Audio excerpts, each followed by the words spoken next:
રહ્યા છે. હાર્દિકભાઈ એક મિનિટ, મનીષભાઈ બરાબર બેસો ને, બરાબર બેસો, બરાબર બેસો. તમારે બે હાથને કામે લગાડો. મનીષભાઈ આજ તો એનો અવાજ બેસી ગયો છે, પણ કદાચ આખા સુરતની, ગુજરાતમાં લોકોને જીવન જીવવાની ઉર્જા આપનાર એક વ્યક્તિનું નામ લેવું હોય ને તો એ મનીષભાઈ વઘાસિયાનું લેવું પડે એમ છે. એમને જોરદાર તાળીથી વધાવો.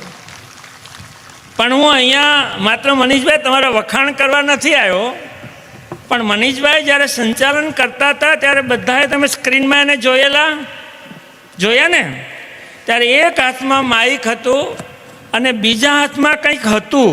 મનીષભાઈ દેખાડો, બીજા હાથમાં તમારી પાસે કંઈક હતું, એને દેખાડજો. કેમેરામેનને વિનંતીને દેખાડજો.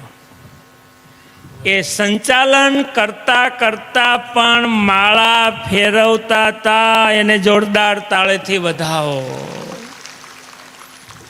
તમારે તમારા જીવનને સરળ કરવું છે, તમારે તમારા જીવનને દોડતું કરવું છે, તો દરેક પળે આ રામ કે શ્યામ કે સ્વામિનારાયણ કે કોઈ પણ માળાનું રટણ કરશો ને તમારી પીડા ગાયબ થઈ જશે, તમે સરસ જીવી શકશો. એ નાનકડો બોધ પાડતો આ સંચાલનમાં મનીષભાઈ આપણને આપી રહ્યા હતા.